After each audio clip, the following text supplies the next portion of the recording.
delicious. Yes. We couldn't get anything the day Right, before, so we we did now some have traveling on Mother's Day. It's not Long Beach. Yeah. Should be able Just a shorty. We just don't know what it is. Yes. Get down into the. I've done that, but not. I've stayed there, What's again? I've No, lived it's in Carmel. My girlfriend.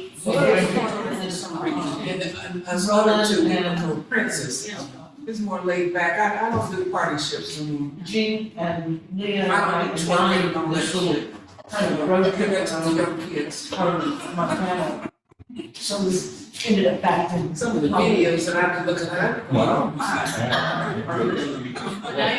Oh, yeah.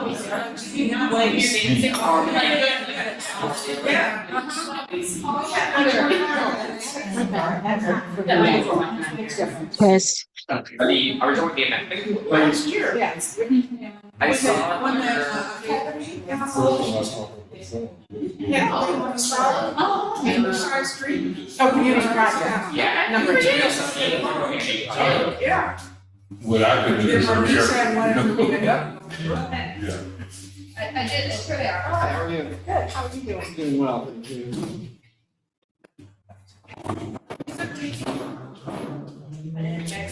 Brand new tire. Where at? Pico and West. Pico and West, north, east, corner. Brand new.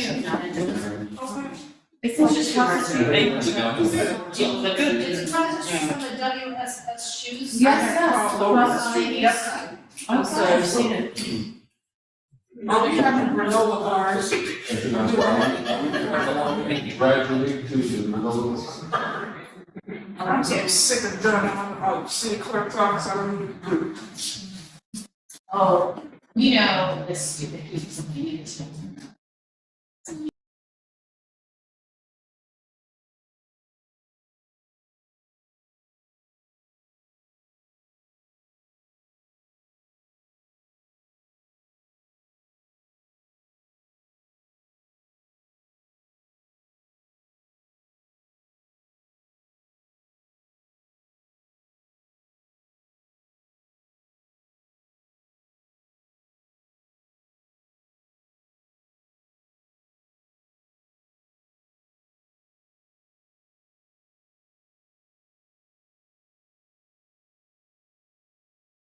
Well, you get to charge the same amount, so you got about, I don't know, 10% fewer Snickers in it.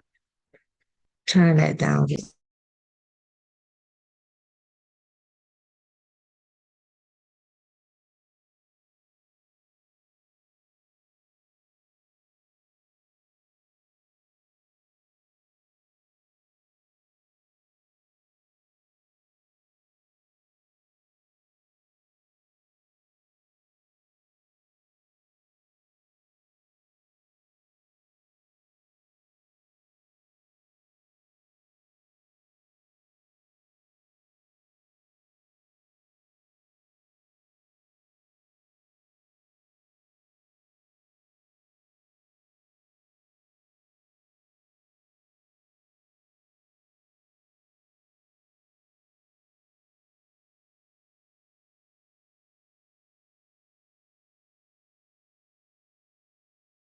She, she, Finance is a proposed rule to make cable, travel, utilities, and online ticket sellers tell you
We're still waiting to get quorum, so as soon as we do, we'll start the meeting.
Is the meeting happening? I can't hear. We were on mute because we don't have quorum yet, so we're waiting. Thank you.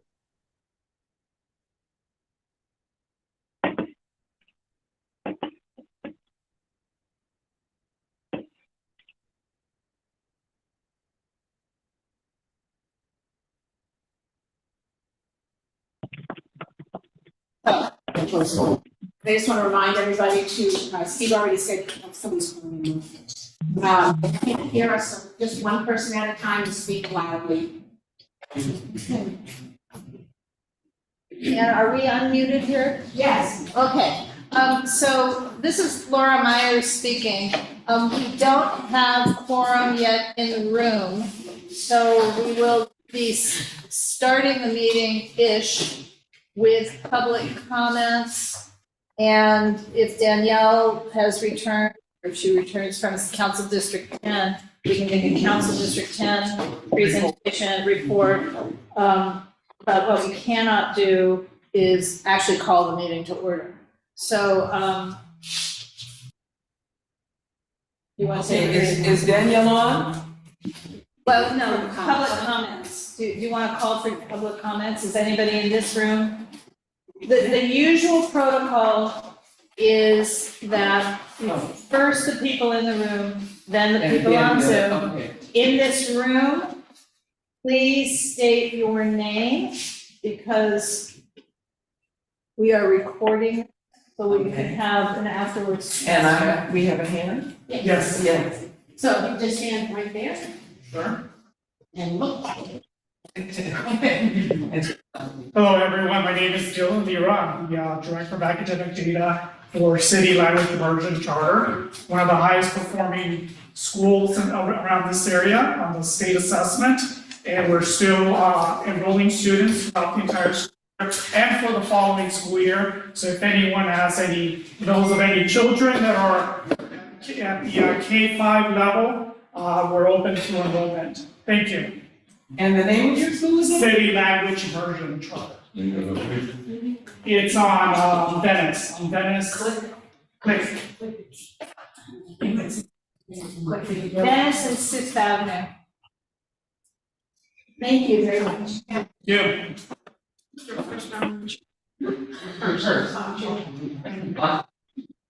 Any other comments in the room?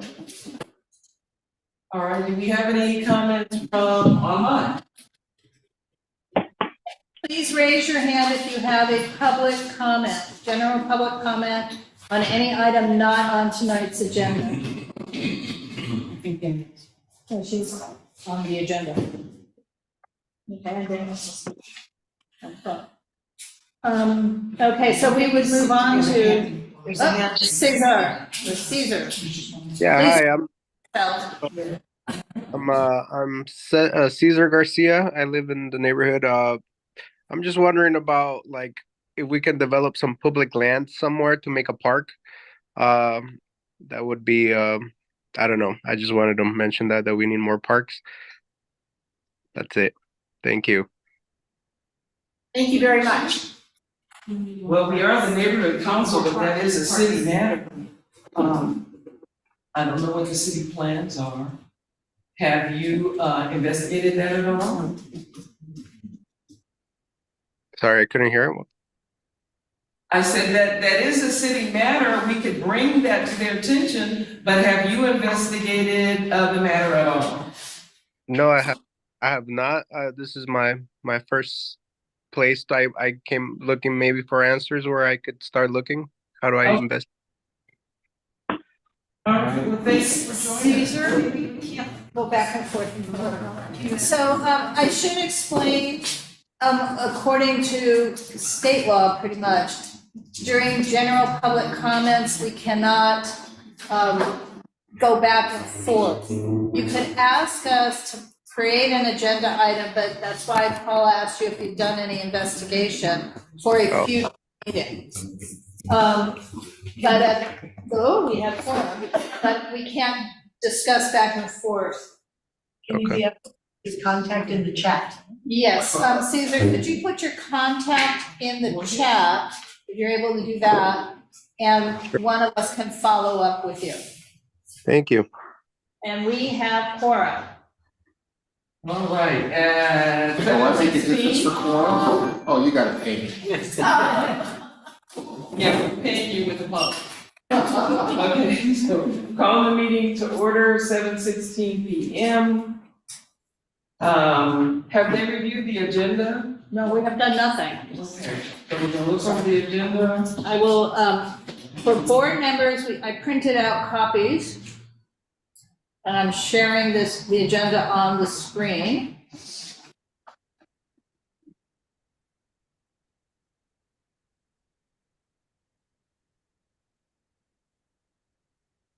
Do you want me to go through it? Yes. Okay, it's a long agenda.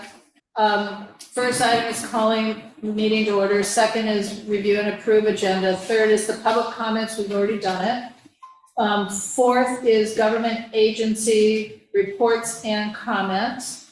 Then we move on to several funding requests, which are, in this case tonight, administrative, pretty much. Then we have a discussion and vote on the bylaws, some proposed amendments. I should say Laura Myers is speaking. I'm violating my own rules here. Then committee reports, there are 3 planning and zoning items from the committee. There are, let me keep going, 2 of which are potentially community impact statements. Public safety and emergency preparedness, it would be an update about our program that we've been co-sponsoring. A request to appoint Hunter Reese as UNNC Communications Director and co-chair of the Communications Committee. Outreach Committee has several items that Dolores may or may not know about, and other committee reports. I think Chris will have Like some. sweating. And if you're, can you be muted, please? And executive committee, we have, under the president's report, a discussion about potential UNNC project, finalize, if we can, our UNC resolution regarding SB 411, treasurer's report, and that's separate from the funding matters. Secretary's report, which will be the minutes, and then from me, some attendance and training and amended stuff from the city. And then, if we have no old business, we will adjourn. So that is the agenda. Thank you. So we've already done announcements, so we're moving on to agency reports. Yeah. And Danielle, Is that? we're ready for you. Testing, 1, 2, 3. We hear you. We gotcha. Yay! Okay, yeah, because my husband has a new work setup, so I don't know what I'm doing now. Okay, so I'm just gonna go ahead with my general updates. Good afternoon, everybody. My name is Danielle Merrill. I'm the field deputy for the northern half of UNNC. My colleague Eric has the 10 freeway going south. Just some updates from the councilwoman's office.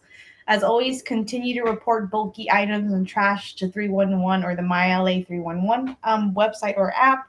I highly encourage everybody to create an account so that the service requests and confirmation numbers are automatically saved.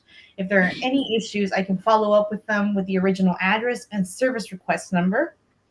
LA San and our office also encourages everybody to put out their bulky items.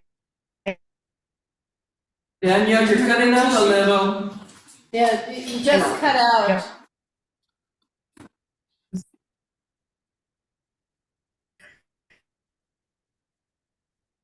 Danielle? I think she's out. I think she's out. Okay, let me try Where to check. did it There you are. You were cutting out. me off at? I can just restart. We missed a part of what you were just saying. She said she's having technical difficulties. Okay. Yeah, and I think I'm going off really shady on my end, but I'll try and just go slow. I've been doing my best to drive areas weekly and report as many bulky items and graffiti locations as possible. But the more eyes that we have out there and the more people that report, we can really work together to continue to keep our communities clean. Work that I've been doing after neighbors expressed their concerns over a dispensary shop that popped up on Washington and Oxford.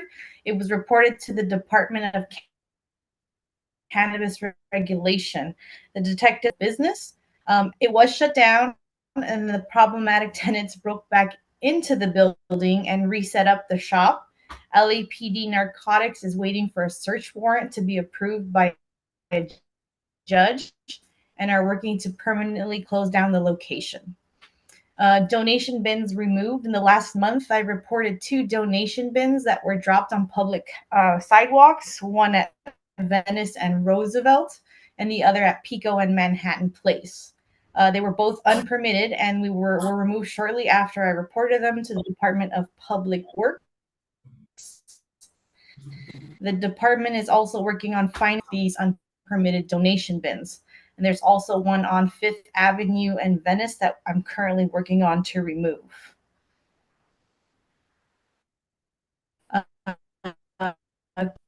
Keep clear.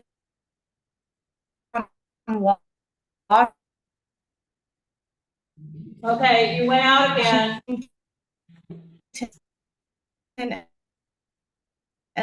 And LaSalle, after I met with the community, how it was difficult for them to go in and out of their community. So after I met with community members, they expressed their concerns with the intersection and how it was difficult for them to go in and out of the community because vehicles going eastbound on Washington would block the turning area. So I sent that over to DOT and they approved painting Keep Clear in the intersection, and that was installed about 2 weeks ago. And Danielle, Graffiti, we're Danielle, seeing. hear us? You had gone out, so we didn't hear which intersection. Which intersection was that? Washington and LaSalle, just off of Normandy. Washington and LaSalle. Okay, thank you. Thank you so much, Danielle, because of the. Sorry, guys. We're seeing a huge. We're gonna stop you here. Thank you so much for taking the time. Because it's difficult with you cutting in and out. Tom, put anything else in the chat? Oh, is that a lot? Yeah, Danielle, Yeah. can you hear Paula speaking to you? Yes. Yes. So thank you very much, Danielle. Can you just put Okay, if I the call- main items in the chat? Sure, that'd be fine. I can call in. I just need to know like what number I push to mute or unmute. Oh. We don't have a call in. Yes, we do. We do. Yes, have it written up. I think it's numbers #6. Yeah, no, what's the phone number? I think it's. I'm looking to see if it's in. Well, I have the phone number. I called in earlier. Give me Yes. 1 second. I apologize. Put everything else in the chat. Yeah, Danielle, we've got a full agenda. We're pressed for time. So we really do need to move on.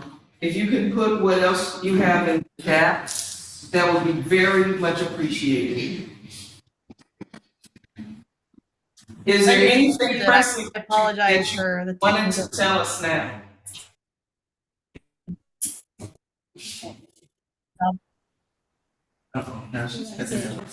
No, I'll put everything in the chat. All right, thank you so much. Is Alfonso here? Send an email out right before the meeting. Okay. Any other government officials that would like to make a report? Okay, then we're moving on in our agenda. The next item are the funding requests, first being Project PIT. And who can speak to that? Is there anybody that can speak to that? Which one are we on? A, Project PIT. Item 5. Yes, I can speak to that. We Okay. just revised and updated the NPG request that we had previously approved. This is Laura speaking for Project PIT. So we had approved $2,000 for them essentially to do projects with Johnny Cochran. Yes. But unfortunately, the physical form that they had filled out was an old form. Okay, So we had to change it to the new clerk's form and update it because the first event has come and gone. So Okay. the new form with the new description that basically instead of saying we're doing one in December and one in the spring, says we did one in December and we will be doing one in the spring. okay. So but we do need to reapprove it and do a BAC for now. So the question for you all is, do you want me to pull it up onto the screen or do you want to Candace, just? can you give us further detail on that, please? About the thing with Project PIT? Project PIT, also Ignite Light. Yes, so I was able to talk to both Project PIT and Ignite Light. And for the first one, that one was submitted, but like Laura said, the form is old, so we have to go back and forth about the form. And so when I talked to Project PIT folks, they said, yes, it's fine, because they also have spring events. So it's for the same amount, it's just updating it to the request from the first one. The second one for Ignited Light, that one was missed. If you're asking to tell them why they missed it, because I had oral surgery, I missed it. So that's the honest part. So I talked to designer a couple weeks, like maybe a week or two ago. And what she did was, I talked about, okay, we approved this amount for you. Is there anything in this room that I could do the amount for? They have a social justice mentoring project that they're trying to get off of the ground. And so the money that we approved for the organization can be used as seed money to help them get this mentoring program off the ground. So the program is for youth from ages 14 to like 22. And it connects them with career counseling, with, they're trying to get mentors from LAPD, LAFD to come and like talk to the kids and give them career advice. So, still gonna be able to give them the money, just actually towards this mentoring program, which she was excited about because she said they needed more seed money to get the program.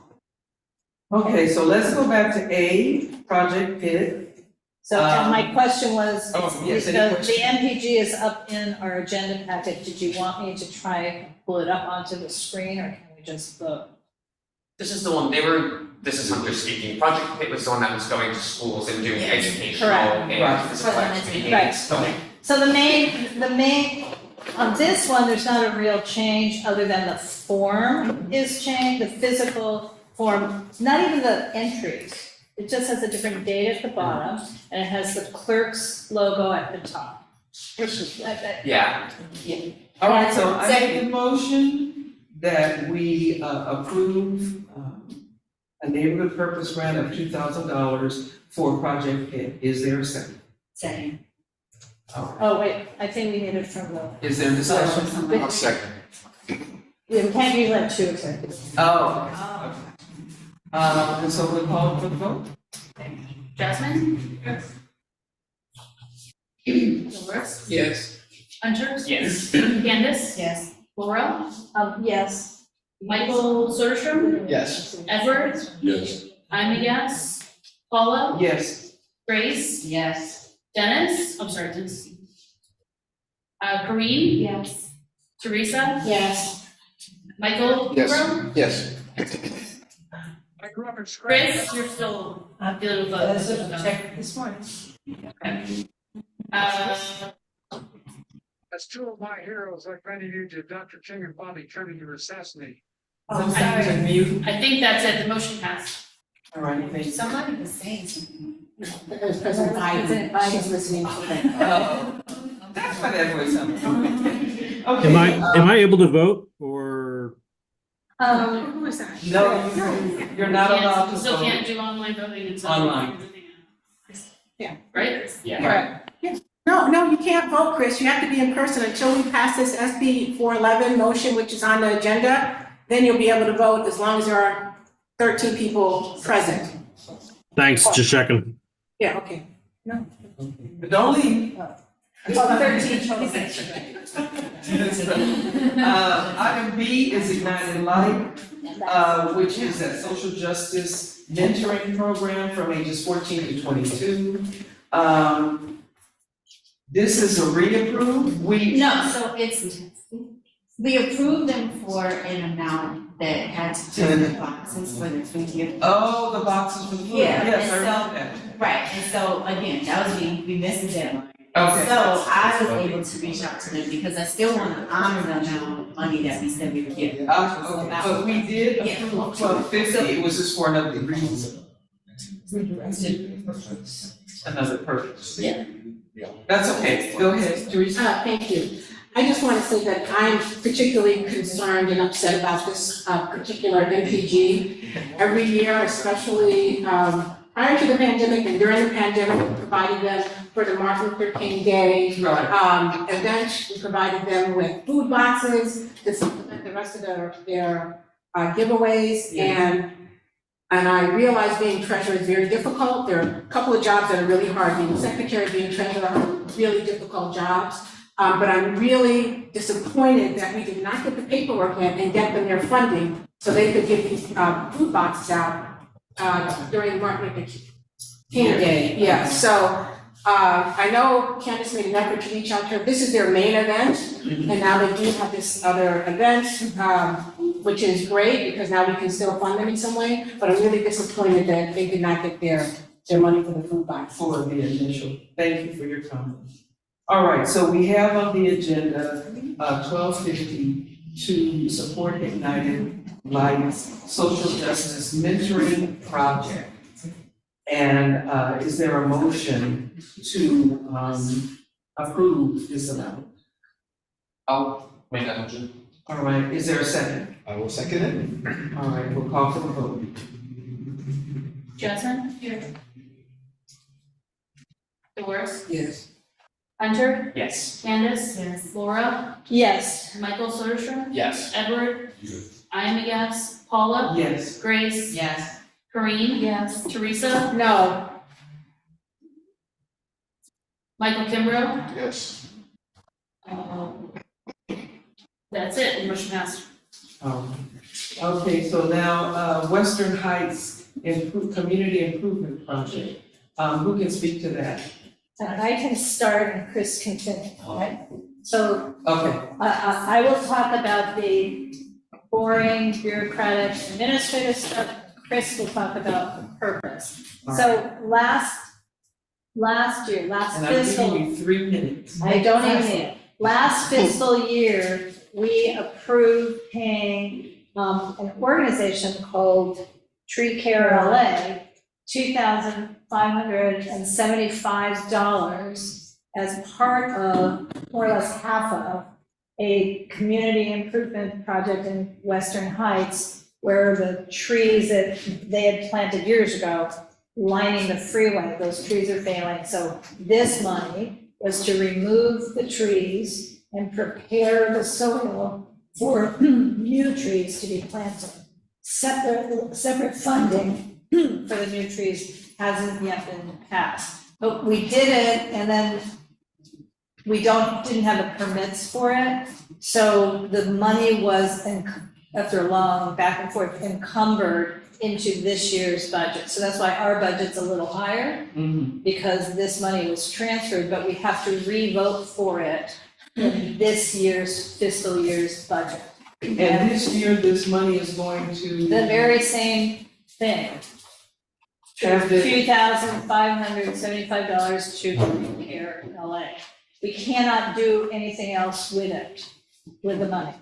Okay, but haven't we already removed the other? Oh, No, so this is no. not to remove? This is, we have to vote it And into, prepare in the effect, soil. vote it into this year's budget. Okay. And then if Chris wants to, I don't know if Chris, this is really a technical thing. This is not the Just an project. update, Western Heights was matching the grant from 2,000 of their money, so it's not just union money. And, we have spent $275 to bring a professional arborist out that came out of the city's approved list to make recommendations for which tree species and what the work would be before we contract about the quote for Tree Care LA. They've identified 2 species that are very well suited for that site, unlike the ones that have failed to thrive. And I've, after much outreach to Department of Forestry, not getting any returns, I've reached out to Teresa today to say, can you help me get someone in the loop who can expedite getting this permit to remove? Whether we need another inspection from the city, whatever it takes, we want to get that done. There is, the goal initially was to remove and then replant in this nice wet summer. But depending on the timeline, we have the option that to do the second part, we could plant this year, even though we never get that part through the city on the way they move. Western Heights could use their 2,000 to purchase the tree stock. And the part that Western Heights was to provide was a large portable watering device, and so then they could come back to next year and ask for, so we should switch who was doing what to try to get it all done in such a lovely wet. Okay.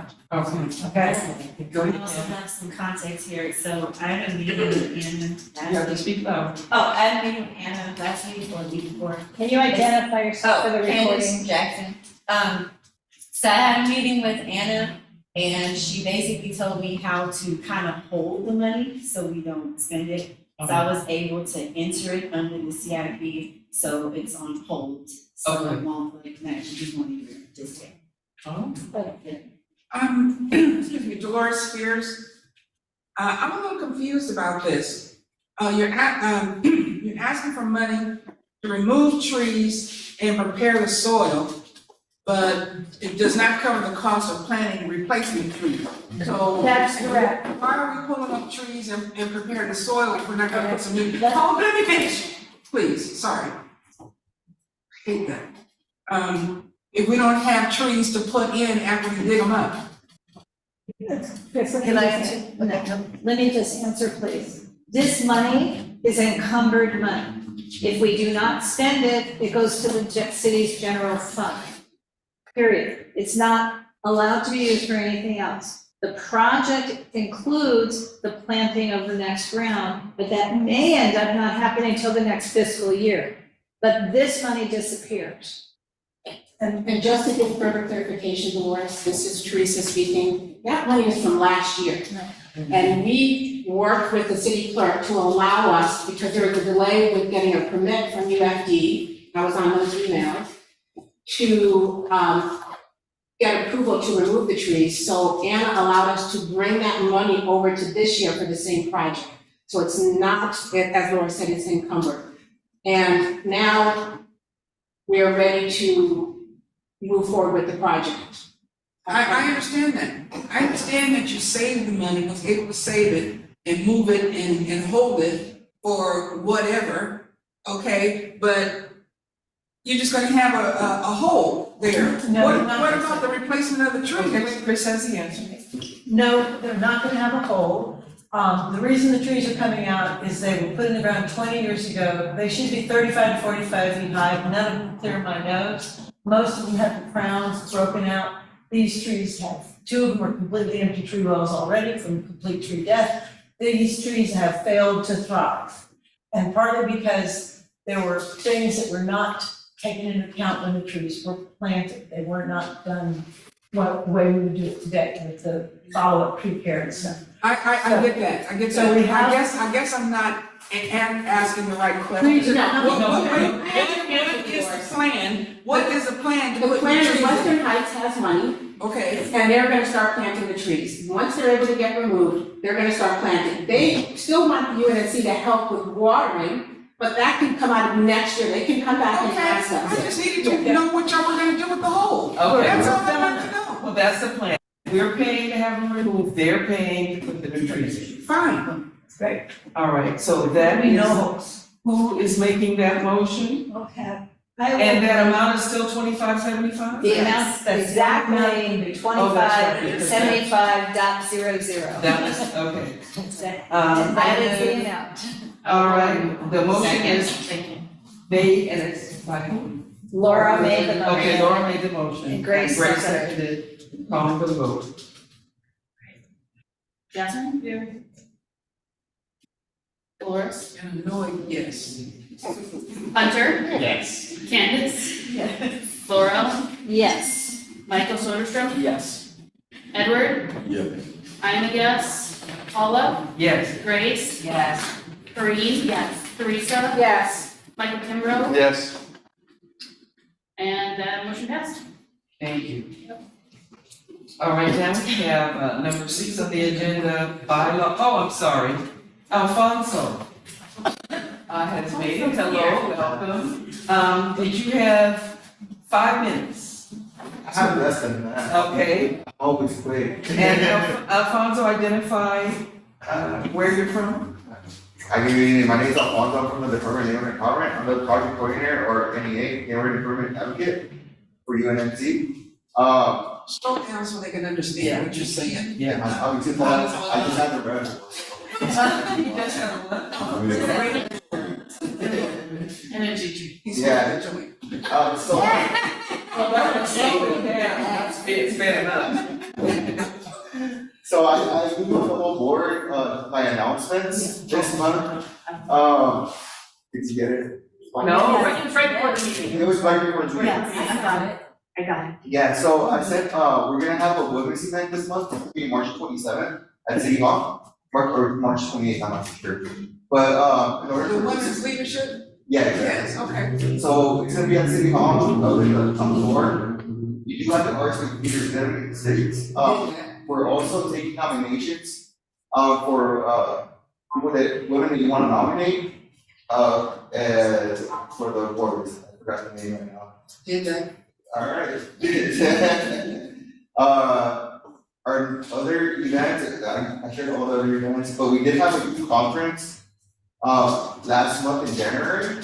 So we had, 100 students apply over the age between 14 and 17. And we had about 60 students, provided at City Hall. We gave them workshops with the youth development, department, that's the newest department in the city. Also the same clerks, gave workshops, it was mostly based on civic engagement. and how to get involved with the city and how to join your organization. So it was kind of a nice day. They all got full headshots. And that's it for me. I'm happy to answer any questions. Thank you so much. And thank you for pressing to make your way. All right, so then we're going back now to, were there any questions for Alfonso? Yes. Yes, were you copied on the email from the city clerk, Shauna? Yeah, So do you know that it was an untrue statement that she made about who wasn't following up with who? who? Can we discuss? Well, are you gonna stay till the end of the meeting? Yeah, I'll stay to the end. Okay, we'll Yeah. discuss it under executive. Yeah, I talked to Gibson and Yeah, and right, but I mean, if we're gonna stay to the end of the meeting, we'll just, yes, but I will give you a copy of something. Okay, Okay, Your item bylaws, Laura. I know, I'm just. Item six is bylaws, proposed amendments to the current UNC bylaws. And there's some proposed adjustments and when are we going to look at that up? Who is going to speak to that? Mostly Teresa. Yeah, right. A little bit Okay, Laura. mostly Teresa.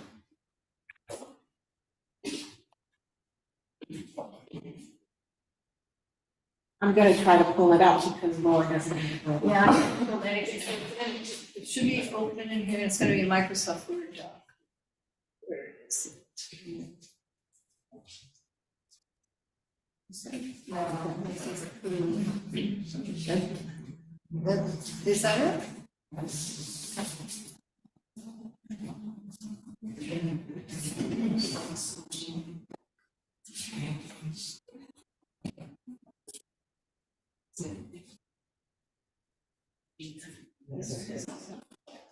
Okay, so the neighborhood council can update the bylaws every 2 years.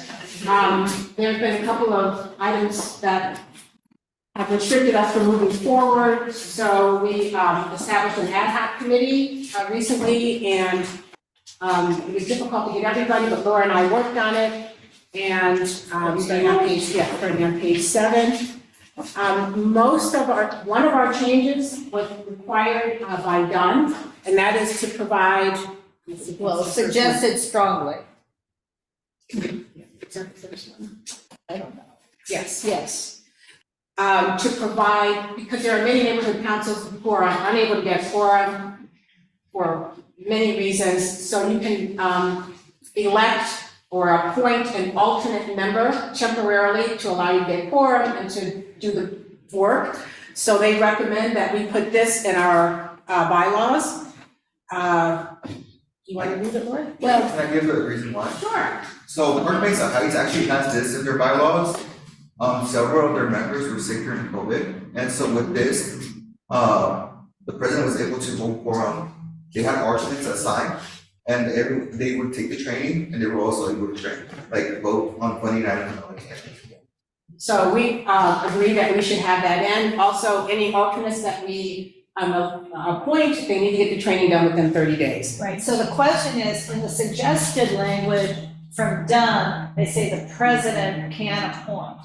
So the only question you can see, I put, that's my red. Or should we just make it the executive committee can appoint? We don't have to say the president. I mean, so the final language would be one of those two things. We recommend we say executive committee, but what say you? or is there any feedback on that? I agree. Okay, then we're gonna stay with that. Can I ask a question about how we're doing this? Can we do a BAC, all proposed bylaws, or do we need? Tonight we don't need the BAC. We have to bring it back, a finalized version, bring it back one more time. So, Another thing you can do with that is say that the president appoints the person, and it's confirmed by the executive board as well, or the executive committee. yeah, we're not doing, we're gonna do executive committee.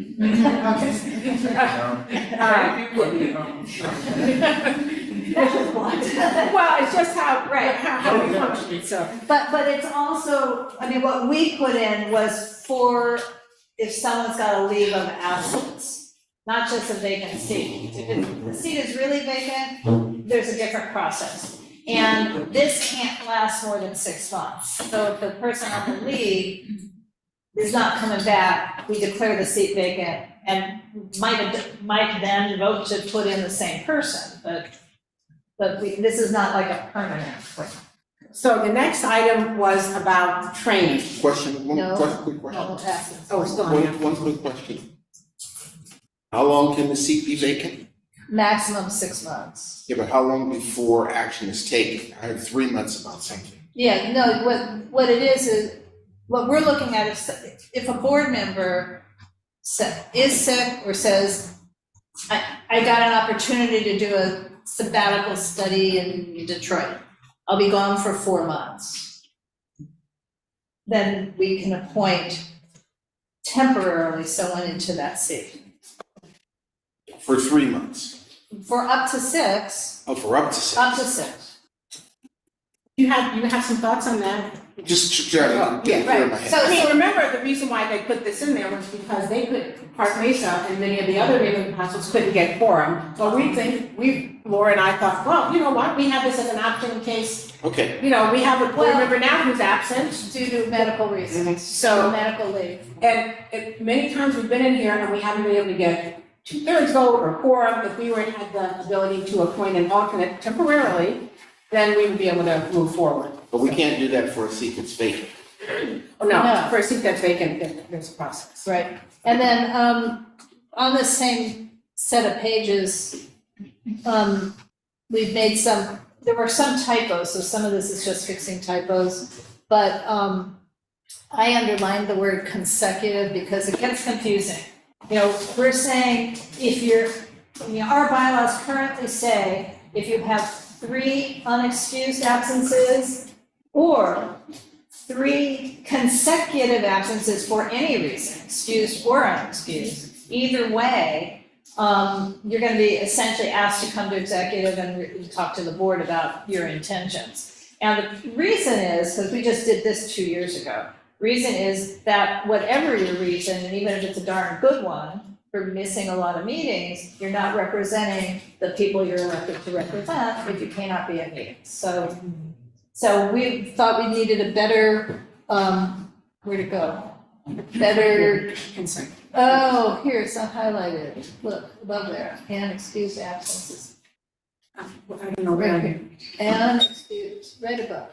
Inexcused absence is generally defined as. I understand you, Laura. They're highlighted. No, right above the highlights, look, right above it. Up here? Yeah. Oh, up here, oh, this whole thing. Yeah, Okay. this whole blah, blah, blah, blah, blah. So we thought we should define what an excused absence is as best we can, and what it's not. Here's the issue. If you're gonna be absent, just text somebody, text the president, vice president, Sarah, Longhander, our secretary, and say, hey, I'm not gonna be able to make a meeting. By not at least acknowledging that you're not gonna be here, that's gonna be unexcused. Because it doesn't make any sense. Okay, so obviously, if the reason you didn't call us is you had a heart attack and you're in the emergency room, that's gonna be excused. But it might trigger the first one. Can I ask, how does that play into the last amendment that we're making? Let's say, I do say like, oh, I got this opportunity in Detroit for 6 months or something. We get somebody to replace me for those 6 months, and then I come back and I'm expected to go in front of the meeting and be like, thank you for letting me. No, you had the Those legal are absence. excuses. Oh, okay, gotcha. Right, and so your people, whoever they were represented. Sure, that makes sense. Oh, the other issue on this, many of our regulations require 2/3, which is 16 people, and you may remember how long it took us to get. Yeah. Yes, so we have reduced that because we know we have to have at least a quorum to do anything. So we have reduced that to 2/3 of a quorum, which is 9. That's on almost everything except for one where we, to remove someone, we kept it at 2/3. Right. Okay. And then we'll have a discussion, because we are proposing changing it for bylaws amendments, and we should at least have that discussion. I'm just a little confused, so since we can't do anything without quorum, what is the benefit of having 2/3 of a quorum to do something? As opposed to, well, you don't wanna have. Because then you can't, it's. No, but it's to vote, so maybe 2 people will vote no, but if we have the other remaining. You want to remove somebody from the board is serious, basically. So you wanna have more than 7 people voting Right. removal. But to do that anyway, you'd have to at least have a quorum, right? I think that they're basically, the rules were previously 2/3 of the entire board. Right. Yeah, Now it's and- 2/3 of the present Those votes. So present. if you have a quorum, it's Okay, 2/3. that makes more sense, Right, thank you. right.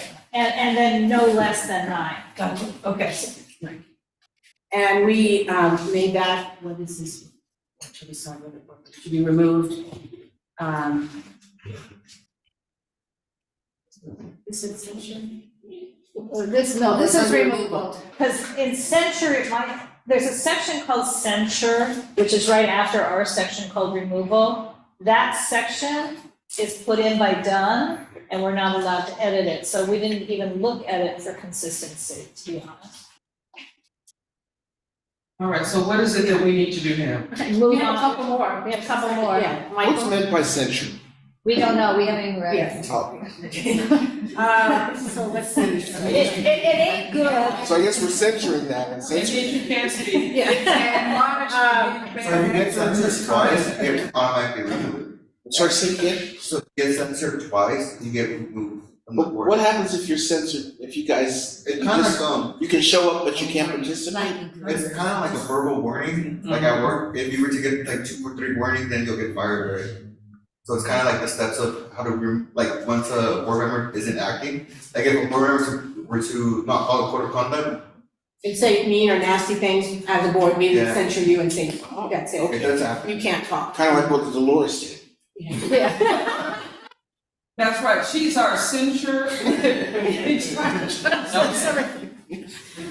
Let's see, standing committees. What do you have here, Laura? Yeah, well, that printed. Oh, it's in our standing rules. Yeah, we always said are listed because the standing rules used to literally list our committees. But when we redid the standing rules, we just put a minimal number of committees as must be theirs, and everything else, we said, for example, you could have this or that. So describes a better word. Okay, that's all. So the next one is to appoint a stakeholder to a board, the board, go ahead. Yeah, the board, I mean, we use these bylaws say the word stakeholders. What we do for committee chairs, you can be a board member, you can be a stakeholder. Obviously, all board members are stakeholders, so we didn't choose to change that. But what we are suggesting is, we don't even know why it ever required 2/3 vote of the board to appoint a committee chair. Committee chairs get appointed every year. I mean, this is not life and death, but it's made it difficult, because the way it's written, it's like that supermajority, it's made it difficult. We saw it with Teresa, but it just makes it difficult to appoint chairs, it should be easy. Right, so we know we have to have a quorum, so the majority of the people present can It's vote fine. someone in to be the chair of the committee. Because if they're not doing their job, someone's gonna complain and we'll put somebody else. So Okay, once so- again, this is to make a recommendation to amend or adjust the bylaws. Now we're gonna change that from 2/3 of the 16 members to just, Oh, well, that one was, this is board members present no less than. well, yeah, it wasn't it wasn't a super because it excluded vacancy, so, okay, so this was kind of our stuff was not in line with each other, so on this one, it was, well, if you have 18 board members, then it'd be 2/3 of 18 instead of 2/3 of 23. But Teresa's pretty much thinking that 2/3, the way we're describing it everywhere else, okay here too. So I am not 100% sure, just because most organizations make it a little more difficult to change your bylaws, but for God's sakes, it's so difficult to change our bylaws, just the whole. And we can only do it every 2 years Right, anyway. so I don't know that it has to be difficult to change bylaws. Grace? Comment. It seems that if we just switched it to meeting quorum and then 2/3 majority of those present. Yeah, at a that's what meeting, she's saying. And then we just cleared all of these so that. Well, that's what it's the same Teresa standard. and I Right, so cleaned then. up. I just wanted to bring up that bylaws sometimes are meant to be a little more difficult, but the whole thing is so difficult that I don't know that this piece of it has to be difficult. Right. Dunn doesn't have a rule. So that's very good. We can go back and we can change. have to go So that's what I suggest, that is what I would do. And I second that. Okay. Let's just make it. Wait, Alfonso has something to say on this. We don't allow like a floating quorum, right? And so when it's like not a stated number, it's kind of difficult for a department, so that might be an issue. But our quorum is 13, it's stated. No, it's. Yeah, exactly. It's stated, like the numbers are always stated, like 2/3 of the entire report, it's an easier number to realize, but if you change it every single time, it's kind of difficult. So what do you suggest, because we're saying 2/3 of Board those members present. Yeah, so that'll be like, technically a floating number. Right. And so we The can't, department doesn't like For the floating numbers bylaws. Okay. So the bylaws for anything. for the bylaws. and so what is it that we have to do, 2/3 of the, Well, we could just say, You can we have, could just say something like a minimum of 10 votes will pass us, right? yeah, Well, right now we're saying minimum 9. That's what we wrote. You can take 9, I just threw out a number. Okay. okay, so rather than the 2/3, just state it that way. We have 9 in there now. Just Okay, really 9. commented on Grace's thing. Okay, so the next one is about training. How many board members? Oh, well, are wait, available? no, We have 23. Well, wait, so it couldn't be 9, because if all 23 were present, 9 people couldn't pass the bylaws. Because that's. No, I think if you switched it to a minimum of 9 or 2/3, will that work for Don? No, that's a floating number. it's a floating number.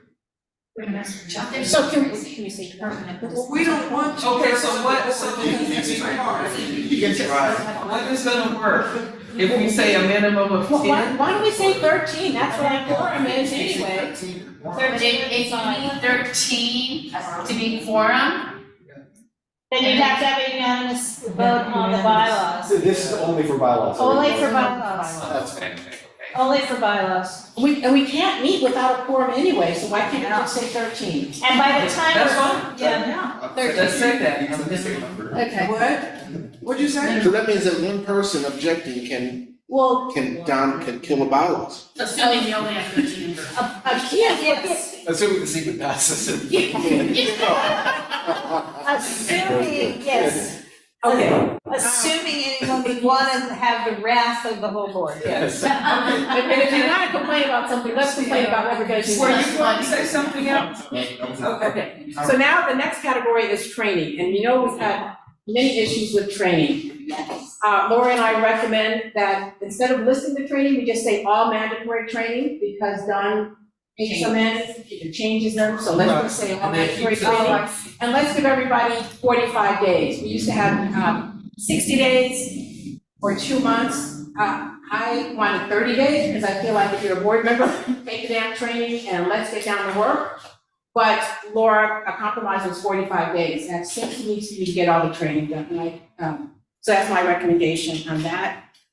Okay, and then, I mean, this is what we want. Will we get dinged on not using the phrase funding and ethics? So with the new code of conduct, The new is no longer a training. yeah, so it's not gonna be renewed, but this is for new board members, right? This is for everybody, because the Yeah. paragraph goes on to say renewing. I know that you can't be less restricted than us, but now with the new laws is stricter, so this would be fine. Right, Yeah. so my question is, what we wanna do is stop naming the trainings. Because if you change the names of the trainings, No, from ethics to something else, then we have to amend our bylaws. no, that's fine. Okay. For which we would need 13 votes, once every 2 years. So how does everybody feel about 45 days? Do you want to go back to 60 Is days? it 45 days after the expiration date of your training? Yes. I was thinking of new people. Well, it's the once same you've been- thing, but it's the okay. same thing. I mean, really, you guys, for your renewals, you should try and do them before they. That was It my would be next nice question. if they would warn us and tell us Well, what our no, but you renewals are. don't wanna do them too far in advance because you just lost those 2 months because But please, the next time it's 2 just years. send out the document, empower Okay. us, send us the document that says, hey, this is your training and it's gonna expire on this day. 2 years ago, I was so used to like reminders and stuff, and the city can easily send off a reminder when they have all of our emails. Or vice president, who's But isn't that what you training do? attendance. You bring the training up to speed every. I try, Okay. but I'm not perfect. Really? Because I find out on the day of our board meetings, we get stupid letters from the city clerk that you have to deal with instead. But there's still a certain amount of lead time. We gotta move on. Yeah. There's- This is the last one. I used to send out reminders when I. Okay, Dolores, because you're much Yes, more you did. perfect You were than very good me. at that, Dolores. Okay, so It was your role, was it you? no, that's it. Okay, All right. so, more or less, and we're on the same page. On the monthly update, it shows you who's not in compliance. Well, it shows you the Get days. those letters from Yes. Doris, those emails. Yes, so Yeah, you maybe, took your test. maybe Vice President needs to start doing that. There's nothing that Okay, comes so is from there the. anything in there that anybody No. objected to? Okay. Okay, so what here's the path. We vote tonight to say yes. We take the whole darn thing back to executive. It votes yes again. If we bring it back here, but we bring it back with a. Final language. In a format, well, there's an application. Yeah, there's a format that we have to use that before we submit it. And then, so we'll bring it back in April, and then we just do a final vote, and then we're done with it. Okay. Yes. All right, And- But guys, the final vote is the old final vote. 2/3, remember? Sadly, we have to be really We sure. have we have a good group. Wait, are we voting at all tonight? Yes, we need to vote. So there is a BAC. Do we need a BAC? No, can we just No. vote by acclamation, because We have to have 16 tonight? No, Next. for the final version though, we will have to have it, because that's what our old bylaws say. So. No, it's not quite, it's, okay, it's the number. Okay, we're not gonna stop. Keep moving. Call for the question. Might be 60. Can we get some, a motion to approve the draft bylaws, knowing that it's gotta go to executive and then back to the. So moved. And who seconded? I second. Okay. Question? No. No, we're voting. What about- Oh, acclamation. I did. Okay, No. okay, great. Yeah. All right. Okay, moving on, planning and zoning. Is this all your presenting? What happened? I'm sending it to. Laura, what happened to the meeting frequency and the thing with being on? Oh, that's coming up. That's Oh, still okay. coming up. Okay. Actually, I have an amendment to that, I'm gonna pass out. You should have been here in Okay. previous years, But- we get up to 10, 11. Where did we find, oh my God, Teresa, I don't even know. I wasn't sharing that.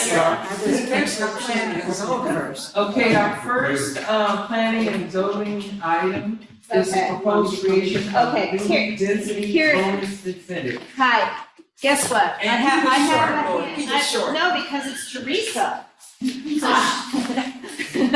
But I can walk around, doesn't have, Teresa had a family emergency, and so I had to draft this. But, You have to know her favorite. No, I think I'm introducing Steve Peckman. Okay, fine. Okay. Am I pulling this up? You get censored, huh? Alright. Council President Corrigan introduced a motion that would provide incentives for people who want to build big It's a terrible apartments idea. of 3, 4, or 5 bedrooms for families in that are quote affordable apartments. This would be affordable for up to 120% of median income, which exceeds $100,000 per household. So it's not what we usually call affordable housing. So, the committee, planning and zoning, discussed this, and I don't know if Steve is gonna wanna weigh in either on this. One of the things that was brought up at committee was that the motion didn't even actually provide any data as to why incentives might be needed. And another thing that was brought up at committee is that, at least in our community, most, the proposals with these number of bedrooms are mostly co-housing, mostly for students or young people. And again, not even sure how you would incentivize them and how you would properly account for household income, I mean, all those things. It was a concern. So what we are asking as a committee, the committee is asking that we file what's called a community impact statement. That's what's written on the agenda and also written in slightly bigger type. I want to just hand it out. That says UNC has an important perspective that needs to be represented in this discussion. The committee recommends that the document motion should be refined in order to address the community it's intended to support. Family serving housing should have sufficient green space and public common space. Given that the intention is to incentivize the construction of apartment units to accommodate families, any buildings applying for the incentive should not allow additional waivers that reduce the amount of open space, landscaping, or trees. Moreover, the principle behind an incentive is that there has to be a need, and that as far as this goes, there should be a need for an underserved population. But the motion does not present any data demonstrating that such a need exists. Therefore, the city council should also require that such data be calculated. The incentives also should not apply to co-housing proposals and should only apply to family serving housing. Last, UNC is concerned that the income levels referenced in the motion, given the income levels of our local families in need, UNC believes that 120% of area median is too high for an incentive program. We are also concerned that it would be difficult to have a measurable analysis of household income if non-related roommate housing is included in the program. So that's our motion. Is there a second? Second. Thank you, Michael. Is there any discussion? Okay, So the motion is to submit this specific CIS. Well, it might need a little editing, I realize. No, when I was stumbling over words, it's because. No, what you It's have fine. is fine. So Teresa made the motion, who was the second? Don't be Mickey Mouse with this after you do that. Okay, I got a yes, let it go. I have a question. I just want to make a very quick comment that I really appreciate this series, and I do want to comment on like the sort of need for family. Can't understand you. Sorry, this is Jasmine speaking. As I really appreciate the CIS addressing the affordability and just like the need for larger units. I think you're like the intention is good, but there needs to be provisions around it because what we're seeing, I know we're going to come up on it in one of these other files, is that a lot of family size like housing units are being demolished, whether it's like single family homes or like older buildings with, apartments that are housing families, whether that's one family, two, and sometimes three families in one unit are being demolished. We are building higher rates of studios and one-bedroom apartments and these whatever facilities. So I just wanted to sort of put that out there that is actually a growing problem, but that this is not, this hasn't created a clear pathway to it. Thank you. Agreed, thank you. Who seconded? I did. Okay. All right. Jasmine? Yeah. Dolores? Yes. Hunter? Yes. Candace? Yes. Laura? Yes. Michael Soderstrom? Yes. Edward? I'm a yes. Paula? Yes. Grace? Yeah. Corinne? Yes. Teresa? Yes. Michael Kimbrough? Yes. And motion passed. Kristen doesn't. Oh, sorry. Thank you. All right, motion passed. Okay, so we're moving on to the next. So the next item is a combination of Steve Peckman and Teresa presenting, and Steve have made a co-host, and he does have a little presentation. Welcome, Steve, go ahead.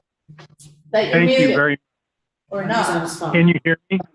Yes. And you can see the presentation? Yes. Okay, terrific. Technology is always a little sketchy. Let me get to the beginning here. So I'm Steve Peckman. I've been participating in the UNNC Planning and Zoning Committee for probably about 18 years now. I live in Jefferson Park, and I live about a block or less from this project site. The Planning and Zoning Committee has met twice and discussed this project. It's at 2075 Jefferson. Some of you may know it as the Burger Palace site. It's Burger Palace for many years. Many residents like the food there. And this is at Jefferson and Arlington.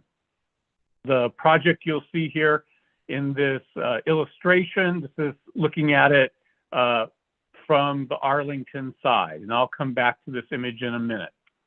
So the Jefferson Park community stands second to no one in support of housing. We believe that all Angelenos should have access to high quality housing. This is a picture of the Burger Palace corner. This is Jefferson and Arlington. The picture below is going to be important in a minute, and you'll know why as I get there. But this is the parking lot. Let me see if I can get the laser pointer here. This is the parking lot for the Burger Palace. This is a very narrow alleyway, and these are houses that run along the alleyway. And this will become apparent in its importance in a second. The project, it's a 6-story solid cube.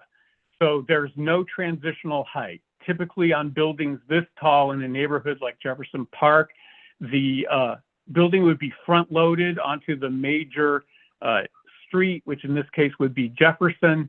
And then you would have it staggered down going into the R1 or single story houses that are next to it. In this case, as you see here, it is one solid cube. This is the alleyway here. It's a proposed 100 units, 100% affordable housing, which is really terrific. And the proposer, the developer, claims unlimited density bonuses, unlimited waivers, and is claiming that this should undergo ministerial approval. And I'll tell you what that is in a minute. Let me just see if I can get rid of this. Hang on here. There we go. So what's the difference between review and ministerial approval? Standard review requires planning to do an in-depth review of a proposal. Where there are other entities that need to approve it, they get an opportunity to look at it as well. In this case, it would be the Jefferson Park HPOZ and the South Los Angeles Community Plan Implementation Overlay Zone requirements. Ministerial approval is by right, which means that it's administrative approval only by planning. There is no right to appeal the planning approval. It waives all CEQA requirements, and it waives other standard reviews such as HPOZ and CPIO. And I'll just remind you that the CPIO purpose is to promote the overall health and sustainability of the community that reside, work, and recreate in the community plan area. So it seems reasonable that they would have a say in such an enormous project. So what are the community concerns about this project? These are 100 units that do not fit in the planned space without eliminating critical quality of life elements from the project, and it far exceeds the maximum allowable number of 37 units. So for example, open space, which is required by law in the city, standard for this type of project would be over 10,000 square feet of open space. In this proposal, they are reducing that open space by 92% to 836 square feet. The unit size, the units are extremely small by any standards, and most by the plans that we have received lack any closets or space for typical furnishings, including a bed. Parking. Parking has been reduced by almost 90% from the otherwise required 145 spaces. This means 17 spaces for 100 units. The reduction is based on a presumption that the residents will not have cars. And of course they will, so this will have a serious negative impact on the residents and the neighbors who already live with a very serious parking shortage on 31st and 30th Streets, which are just to the north of the project. Trees. According to the proposal, the developer is requesting 44% reduction in the required numbers of trees. And that's because they are building from this cube is being built from lot line to lot line. Trees, of course, are required for such buildings in order to beautify the neighborhood and to help reduce the climate impact of the project. And then there's the whole issue of respect for neighbors. In addition to achieving the 100 unit, in order to achieve the 100 unit density, the developer will reduce the standard setbacks to allow for the proposed building to be built to the lot line. The 6 stories, which is more than 71 feet high, and the massing of the proposed building is out of scale with the adjacent 1-story houses to the north and the historic 1 to 2 story streetcar commercial buildings to the east, west, and south. So all the buildings in the neighborhood are 1 to 2 stories. It's inconsistent with the zoning for the lot, which is 1 V as in Victor, L as in Liberty, or very limited height district, and should be no higher than 45 feet rather than the more than 71 feet. And it results in a permanent cast shadow on the neighbors in those single-story houses directly to the north across the very narrow alley. What this means, it will greatly reduce these neighbors' quality of life. So here in this illustration provided by the developer, this is Jefferson, this is Arlington, this is the alley. This is the cast shadow if it was a 45-foot tall building. Can you see the laser pointer there? Yes. Okay, so here you see the over 71 feet height of the building, and this is the alley, and this is the house here, excuse me. The houses will be here. Better illustrated, I couldn't put this in perspective, but here's the alley, here's 1 or 2 of the houses, and here's the building. So what do we ask for? The Planning and Zoning Committee has requested that the board support the letter authored by Jefferson Park United, which is in your packet. We believe, the community of Jefferson Park, that all Angelenos should have access to high quality housing, everyone. We support quality housing, not warehousing of people. The project should be planned and constructed in a responsible fashion that demonstrates respect for the intended residents and the neighbors, resulting in improved quality of life for everyone. The goal can be achieved by ensuring the proposal complies with the state and local laws and undergoes appropriate reviews and adheres to the Jefferson Park HPOZ plan. So to reiterate, we are totally in favor of affordable housing.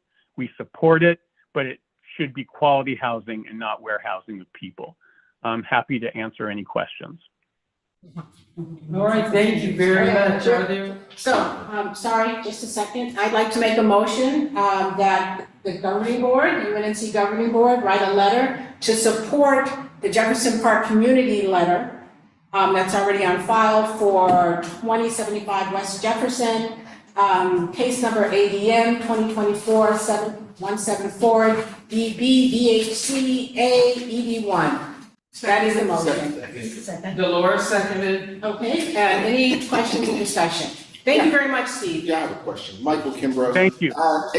Steve, I was sitting in on the zoning meeting, the zoning, planning and zoning. I don't remember, did we discuss whether or not the developer is using the AB 2097 to bypass all of the requirements? Do you know? Yes, I believe we did discuss that. According to the developer's proposal that we have, the developer is claiming unlimited waivers and unlimited density for the project. And so we do not believe that members of the community that they're entitled to unlimited waivers and unlimited density. And we believe that it is in violation of the Mayor's Executive Directive 1, which calls out specific plans such as the South LA CPIO and requires such projects within a specific plan to go through the regular review process. Right, Steve, this is Laura. I think he's asking the state law, AB or SB, whatever, So we put 2097. 2097, yeah. Right, do you remember if in the application packet, they're citing AB 2097 That would related to the supersede, parking? that would supersede the mayor's, Yeah. number one. I mean, the zero parking is allowed by state law, but it's when you combine it with 100 units and zero parking. Right.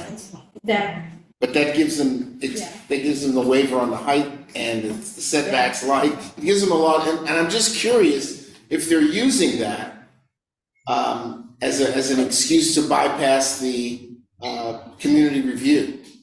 no, they're using. I believe they are using that as a That's not bypass. enough. They can't do- Okay, so that's fine. All right, any other questions? Yes, Catherine? But do you know what the affordability level is, low income, is that, what is that, 2%? You say a little bit louder? Yeah, what is the exact affordability level, like what's the Okay. AMI for the majority of the units? How do I get underneath? I'm sorry, I didn't understand the question. It's Oh, What breaking up. is the affordability level? Okay, hang on, Steve, could you stop sharing, please, because I'm trying, I think I have the application. The affordability level is 80% of area median income for some of the units. Okay, that's Okay. Any other It has, excuse me, it's 79 units for low income, 20 units for moderate income. And then there's And do one you- unit for the man, which then equals the total 100 units. And what was the square footage of the units? There will be 15 studio units, approximately 280 square feet. 80 one-bedroom units, approximately 370 to 410 square feet. What is 5 that? two-bedroom units at around 500 square feet. And no closets? So won't this, Steve, won't this get kicked out because it can't be considered a bedroom without a closet? I don't know that. Oh, that's standard. Okay, but we've called for the vote, have we not? Yes. So just to clarify, when we're voting, if you vote yes, then you're voting for the CIS. No, we're voting, this is the motion is, we're on number, this one. Right. 2. It's number 2, we're voting. We're, Yeah, Okay, it's not- but it's in the agenda. Yes. we are voting to support, to write a letter of support to the letter that they've already submitted to the planning department and the city and council Mayor, district and everybody. district. So that's what we're doing. Okay. I'm recusing myself, I'm gonna be here, take his vote, but I live too close, so just so you know. Okay. Jasmine? Yes. Doris? Yes. Hunter? No. Candace? Yeah. Laura? Yes. Michael Thursham? Yes. Edward? Yes. Paula? Yes. Grace? Yes. Kareem? Yes. Teresa? Yes. Michael? Yes. Steve, you have to start the letter with, "Is you crazy?" This is not funding, I think. I'd be happy to collaborate with you on the next letter. Motion passes. Thank you Okay. very much. Thank you. Steve, what's that, Steve? Thank you. Thank you very much, Steve. But, Great Steve, presentation. thank Yeah. you. And don't go yet. So Laura was told that she did a crummy presentation, that's me, in December, right before we broke to eat dinner, if you recall. So I had, the last item on the December agenda was not quite the same, but pretty much the same as this item here, which is Council File 23063-S1. So I don't know if you guys hated the item, hated me, or were just so hangry that you wanted to eat dinner. Could have been any of the above, but basically, the mayor issued a emergency directive within a week or two of her becoming mayor, that would streamline affordable housing, and it's had some unseen consequences. The city council and the planning department are working now on a permanent ordinance that implements her emergency directive, but with more guidelines and protections, but not enough protection. So basically, it's the proposal is altered even from last December. And what I was told at executive is that I wasn't doing a good job making these planning presentations, and I'm not sure I'm doing better now. But I think the request was for efficiency. so I went back to our transcript from our committee meetings, and I wrote up a proposed community impact statement based on what we voted on in committee. So that is what this CIS is. It's really the transcript of, we have transcripts now, so. Will you go ahead and read that? Yes. It's longish, but it's the right number of words. I'll read it fast. UNNC has a strong record of supporting affordable housing. Over the past 15 years, we have worked with developers to support building over 2,000 affordable units within our footprint. We also support, as part of our mission and purpose, as stated in the bylaws, the revitalization of our commercial corridors, beautification and tree planting, and historic preservation.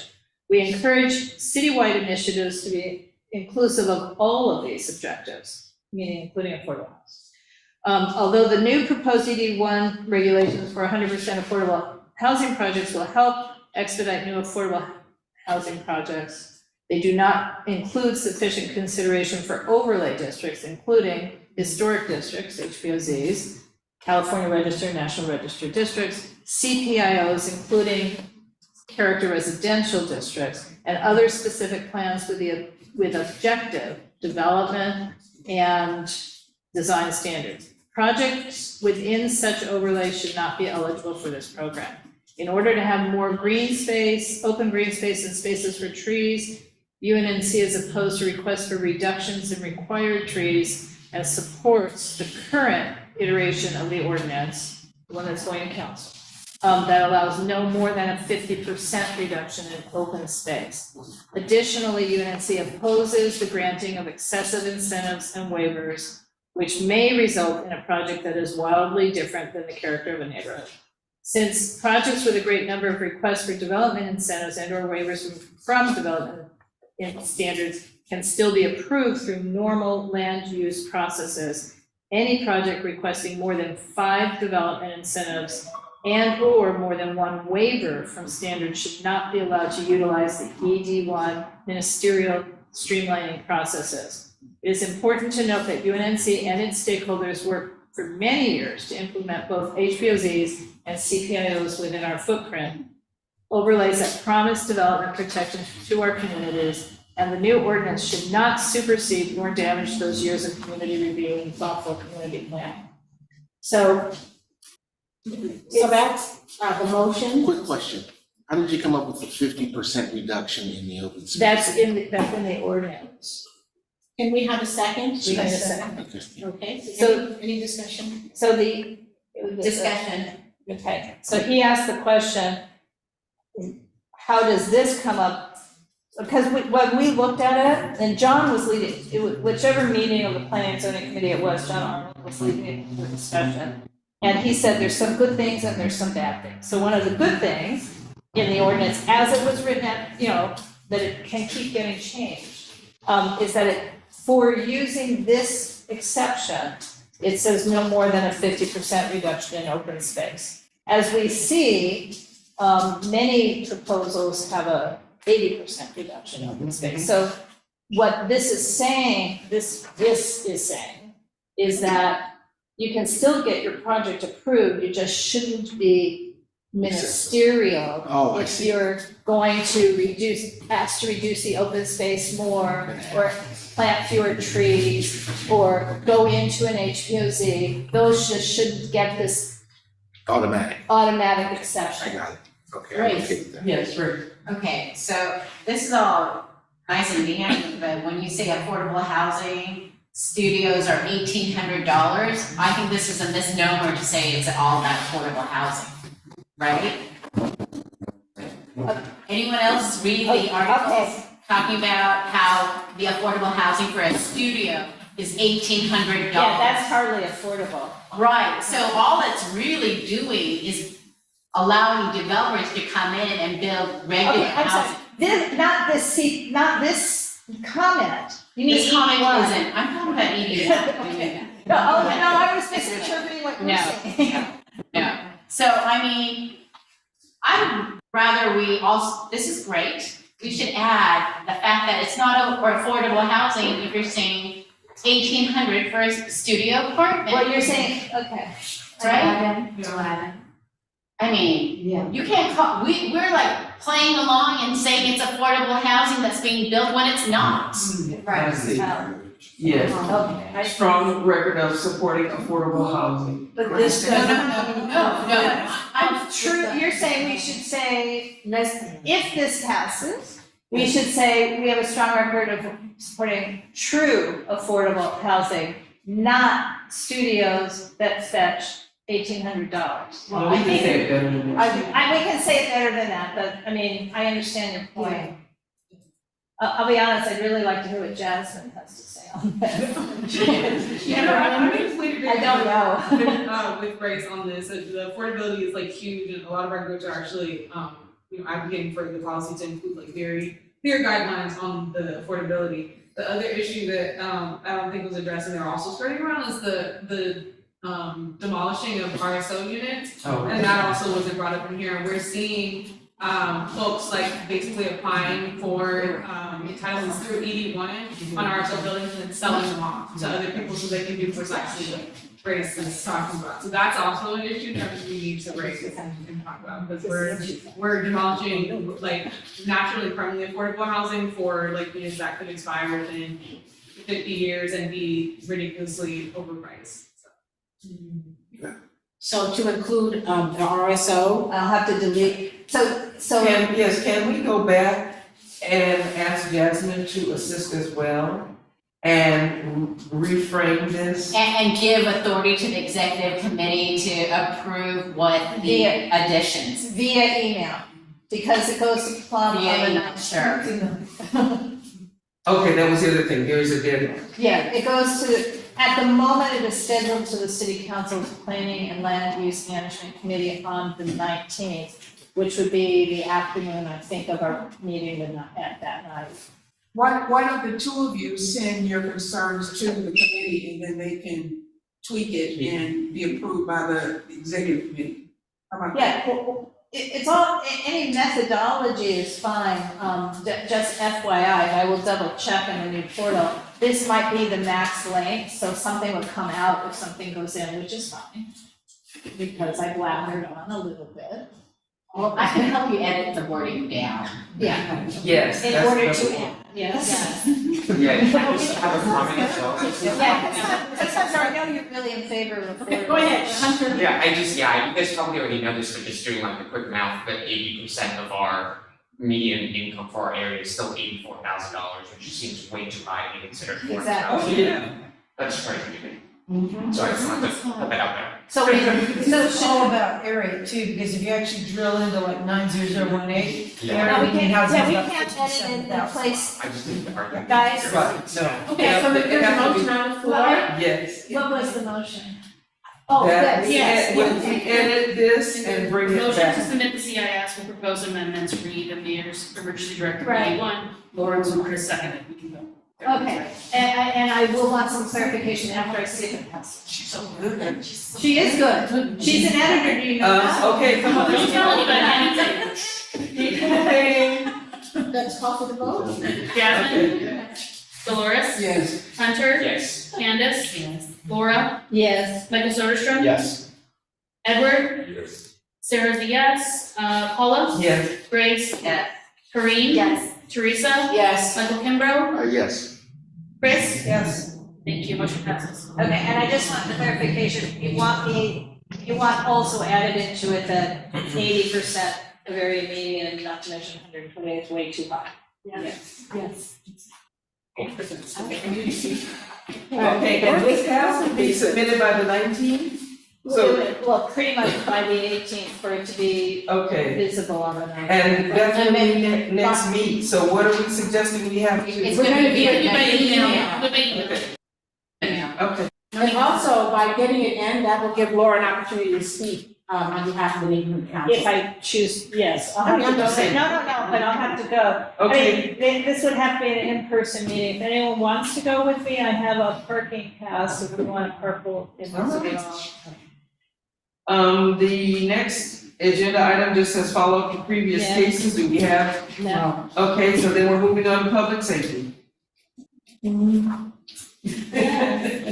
So as far as the public's, hi, this is Grace Yu, co-chair of the Public Safety and Emergency Planning Committee. We have been holding our monthly CERT Neighborhood Team program starting at 6:30. It would be lovely to see more of you. It's the first Wednesday of the month, except for July. It's 4th of July, so it's the second Wednesday at 6:30. And mind you, you need to attend 3 of the 4 remaining ones if you would like your hand crank radio, flashlight, everything. So please come. Yes. And it's fun, and we have snacks for you, and it's enjoyable, and you get to meet more interesting folks who are from the neighborhood, so please join us. May I add as well? And it's here. The meeting is here. The The meeting is meeting here. is here. And I may add that unfortunately, the past 2 times we've met, it's been a downpour of rain. But I really feel that the next one will be a lot more sunny. Don't expect it perfect, so please come and join us. The It's the next first one Wednesday. is April 3rd, First Wednesday, first Monday. first Wednesday. Okay. Okay, thank you, Grace. That was short and sweet. I wrote it. Okay, next item. Hunter, Raheem Dawson was our communications director, or Yes, he was Chair. chair and director. he has not been an active member of the board for a while. And I reached out to him on the 24th. He said he would be happy to transition out, or glad to assist. Hunter has volunteered to be the chair of our communications committee, and I move that we elect him as chair.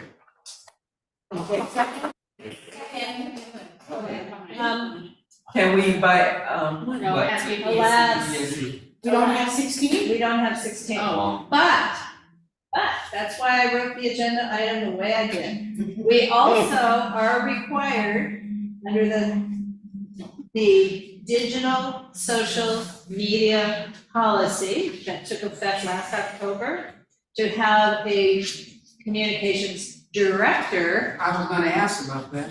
And we have nothing in our bylaws that requires 2/3 of anything. Okay. So, The reality is, communications director he still won't have a committee until he can have meetings. And then when we adopt the bylaws next month, then we can add chair to it, but if you're willing, you read the whole thing? Yeah. Yeah, you're still cool? Yeah, definitely. Scared Would I off? be, if I Thank you, the Hunter. director, but not the co-chair, would I still be able to start Yes. duties like Yes. website design, social media? Well, in fact, that's the job of the per done, we don't need to have a committee. We need to have that person. Is it somebody? It is. All right. So thank you, welcome. Okay. Who was the, we had a motion, we had a second, but what was it? Well, now it has to be appoint Hunter as director of communications. Okay. Director of communications or communications director? Either way. Whatever you choose. I think director of communications sounds You're not. Very high. So do we, I'm sorry, do we have a motion and a second? I move. Okay, I second. thank you. Okay, yeah. All right, Jasmine? Yeah. Dolores? Yes. Hunter? Yes. Candace? Yes. Laura? Michael Soderstrom? Yes. Edward? Yes. I am a yes. Paula? Yes. Grace? Yes. Kareem? Yes. Teresa? I'm sorry? Yes. Michael Kimbrough? Yes. Chris? Yes. Motion passes, thank you.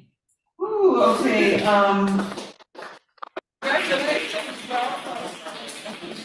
outreach committee, there are several things listed. Who is presenting them? Teresa? What? I've seen all the emails flying back and forth. Proposed Leslie Shaw parking minute? That would be Dolores. Okay, I'll do that. Oh. I wanted to come up with something, an event in Jefferson Park. And I thought about, at first, we talked last year about doing a shredding day to bring in your documents, but then that got to be too much. Yeah. And then plus that, CD10 was doing a bunch of stuff, so we opted to wait until this year. And since the Sentinel is doing a shredding event this month, I thought that we could switch it to an information day.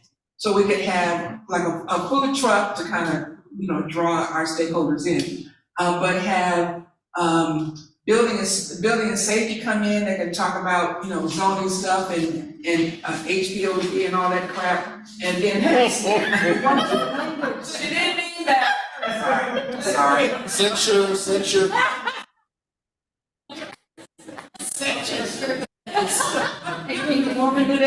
It's kind of funny, when I was working, my boss brought in these new policies and they talked about inappropriate language, and all the staff turned around and looked at me.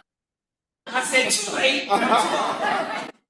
But anyhow, I thought, building and safety, they have Bureau of Sanitation come in, talk about illegal dumping and how to report it. I thought about the gas company and DWP, talk about, incentives. What do you call them? Incentives? Where you get a discount? Rebates. Talk about rebates for refrigerators and washers and dryers and your land and stuff like that. And so I was thinking, I know that there's a timeline and Laura keeps pressuring everybody to get your stuff in. Get your stuff in 60 days before. I was thinking we could start the process, but do a backwards calendar and have it in June. And then work back trying to get all our paperwork and everything situated. That would be a wonderful time, and especially at the park. Yes. Okay, thank you. So that's it. So the next one is, the South Seas House, Spring Extravaganza. It is March the 23rd at Benny Potter Park. It's from 10 to 2, and it's sort of like an Easter egg hunt, activity. I guess we're doing it. We're gonna have a table, we're gonna be there, but, this really is a recreation and park, activity. But last year they had over 200 people, and there are many organizations that give out Easter baskets, so, there will be a lot of community members there. All right. And then the next thing is Rediscover Center, which is the entity that's right across the plaza right here. They are going to have an Earth Day Sustainable Arts Festival here on this site somehow. And we just got a preview of it because we were asked and signed a letter to write a letter of support to the Department of Cultural Affairs because they're seeking some funding help for it. But it will be whether or not they get the funding. It'll be a site that celebrates sustainability. What they do is they use recycled materials to teach kids how to be what now called makers, which I think we used to call crafters. Now they're called makers. But they're inviting local organizations, including ourselves, to participate. And that is in mid-April. I'm not sure what the date is. It says April 21st. I know, that's at the moment, but not positive instead. Yeah. Okay. Okay, and then Go ahead. thanks. And then the last one, regarding our t-shirts and all of our canopies and our flags and all of that, I had to get it, I'm the signatory for our neighborhood council. My credit card limit is 1,000. So I had to go to the city clerk and ask for an increase because we voted to up to 3,500. So I have ordered the t-shirts. And we should have them at next board meeting for distribution. I have not ordered the canopy and the flags, but that's my goal for either Friday or Monday to order that. So that's, and also at outreach on Monday, we're all going to be submitting pictures to Sarah. Who else is on that committee? Sarah Longton is emailing us to send in pictures so she can finish the trifold brochure. In the witness protection program. So we have to get pictures. We have a trove of about 100 photos. Are you connected? Yeah, and we looked through them and they're Not good? just some of the lighting was kind of off. Okay. They weren't bad photos, it was just for the use of, anyway. Right. We had a talked about. Okay, so we're gonna be continuing to work on our trifold brochure that we're gonna be distributing. And the No, and bags, the bags are with in the same order as the t-shirt, they are no longer the, orange. yeah, the plastic polypropylene bags or whatever it is, they are cotton bags, canvas. Like the Not orange the ones canvas. we had, the orange. Not that big, but they're, not That's that a good. great bag. no, they're great bags, That's a they're great good bag. cotton bags that you can use at the market, you can wash them, so. Okay, moving on. We have two other committees present that want to make reports. All right, and they are, Chris, well, I don't know if you wanna make yours visiting, Chris for sure. Has Was that a question, Laura? Yeah. Yeah, 12 minutes. 12 minutes, okay, homeless report, well, we did the count, of course, some of you participated who were there, this is what, March now? Yeah. Okay, I just finished the election just after hilarious. I've been helping with 60 homeless men in the winter shelter. And the winter shelters will end on the 31st, and then everybody needs to find a place to live again, but hopefully they're helping them along the way to find places during this period of time. Right. And we have 55, women, homeless women, unhoused women, shall we say. And, I got good news just now, so, they will be housed, neighbors. That's great. Yeah. So, it's the city calls for everybody that's referring people for housing, right, thank you, Chris. But, yeah, everybody needs to participate, and so, each one of you, there's no reason why you should be walking past anybody homeless in this district that we can't help. So there's some information about. I was just trying to. Well, I mean, the place the agency has contacted them, that's what we should be doing. I mean, the goal is to have no unhoused people in District 10, like this one, right? But our senior youth officer has told us that they have talked to the people, I've referred them to their they were just meeting there, drinking, and now some tents have developed there in this particular spot. And so I don't know what, they said that they have referred them to somebody, but they've been there for like You have to months. realize that, a lot of them don't want to speak to the police. Okay. And at that point, that's where we come in, and then we should let them know, so at least I can tell them. I give those little brochures I hand out for done, I know that half the numbers were wrong. They need to be done, I asked how they do it, and I haven't had any result yet of that.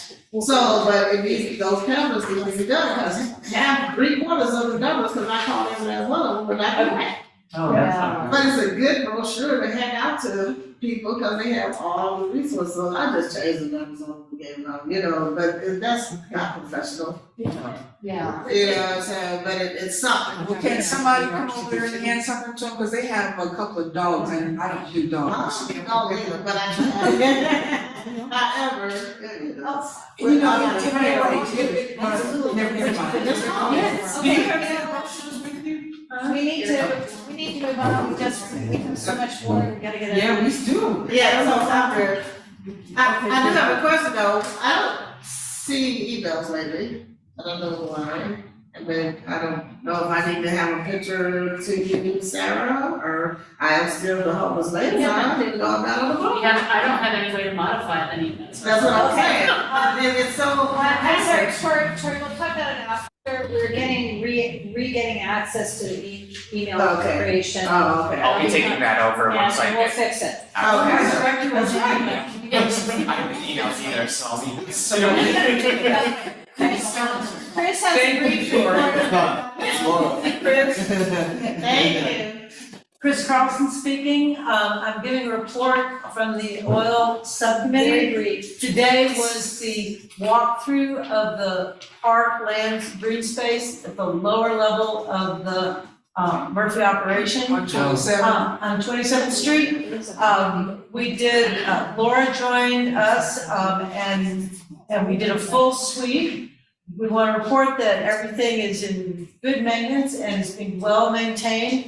two issues that came up. There is one small tree along the south side where there's this whole series of big trees that was basically just ring barked by a tie, and the tree is dying and almost dead, so, and can't be saved. So because it's already under one of the big trees, it was trying to get away, and that's why they tried to tie it, and then it just choked the trunk. So that tree is recommended to just be removed but not replaced. And there are some conditions on the fence that we brought attention to them where the wrought iron is rusted and is in danger of further decay. They're still in operation there? Yeah, yes, they're legally operating, yes, meeting all of their, but the next thing was that Laura's suggestion, they're gonna bring in a professional arborist to do an assessment of all of the larger trees, which may or may not feed into a pruning schedule at various times, depending on the tree species. But they're open to doing that. Also, the Archdiocese, who's the underlying property owner, has agreed to the concept that was presented both by the company and the subcommittee of looking for opportunities to open that property for special, discrete, supervised community events. And the Archdiocese has given its approval to the concept, and the operator is willing to provide the event insurance, which is always kind of a pricey piece, to make that happen. So going forward, we're looking at the kinds of community events that would be site appropriate, because we now have coyotes on site, which they're wildlife, and that's important, and that's okay. But you just have to assess the site, see if the event matches the topography and the landscape. But that was a long time coming, getting that confirmation from the Archdiocese. So we've checked that mandatory box for the year and moving forward. Thank you, Chris. Thank you. All right, moving on now, we're to me. President report, I'm gonna obey our project, and I think I will speak to you via email to see what your preference is for. Paula, remember at executive. You Oh, do we have? Yes, we did. So I worked, we talked about it in executive, several people responded to Paula with ideas that they have. I worked with Hunter, who sent out a Google form. Oh, really nice. Yes, you did a great job. A survey. Yes, and so Hunter, would you like to share with us some of the results? Yeah, sure. So I tallied up everybody's preferences. Basically, if you picked it as number one of your option, I gave you 5 points all the way down to 5, but 1 point. The most popular one was the nonprofits, actually, quickly followed by the dog parade. I know that there are some Oh, wait, concerns. didn't I tell you that was my idea, not the dog parade, but nonprofits, and I Yes. thought, oh, it's too hard to do, let's not do it. Well, it sounds similar to what you're doing at the park. Honestly, it's just Yeah, nonprofits. the nonprofits where they have information to talk about what they're about. Okay. Yeah, I'd love to do all of these at some point, but maybe just take them one at a time. I know the dog parade will probably be the most complicated one, so maybe we save that one for last or. And what I would recommend, Fletcher, is that those are outreach activities. Yes. So that they would be, Share with the outreach. overseen by outreach. Yeah, so please. So, please, well, we can come bring it to outreach. Yeah. Absolutely. But I think, what did you say, Dolores? No, keep moving. Anyway, so thank you very much, Hunter. If, on the concept, if a dog parade event does go forward, I think it's really imperative that we pair with it a information piece about all the city regulations about dogs on leashes, picking up poo, licensing, because if you read the next door feeds, it's just, we need a lot of intel to people like how to be a good dog owner in this area. Yeah, that's understandable. I was thinking of summer and in a park where we can have some things like that, where other people come in.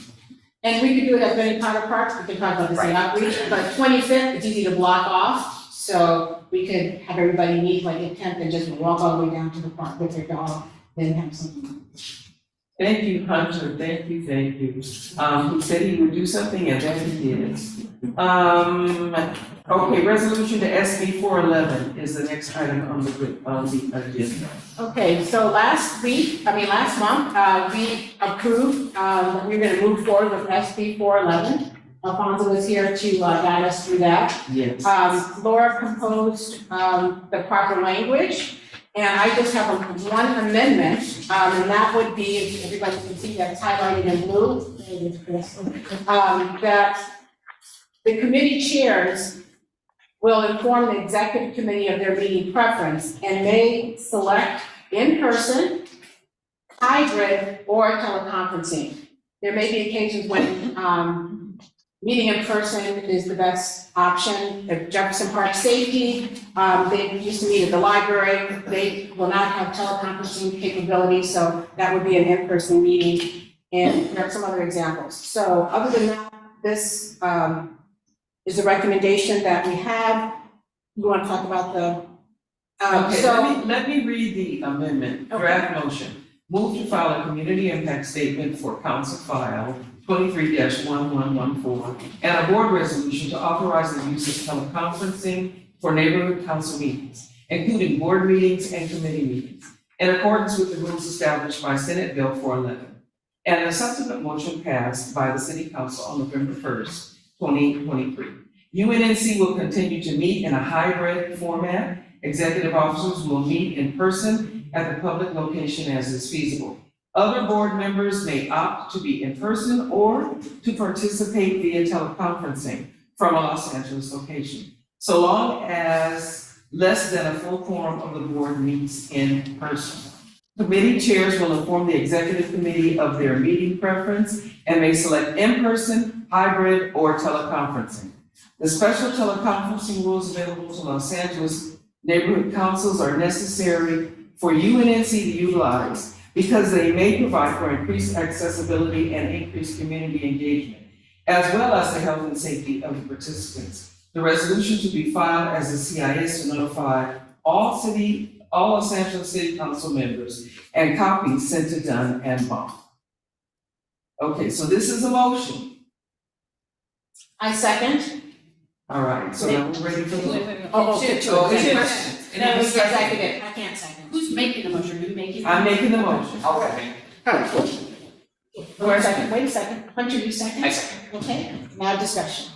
So at the end of the day, what does this mean? It means that any board member can participate on Zoom. You can make motions and vote, unless we get quorum in the room. And then at that point, Someone has to leave. you will just be a participant. You will not be able to make motions or vote. So let me try to restate. But you'll still be marked present for our purposes. Okay, so let me restate it so that I can understand.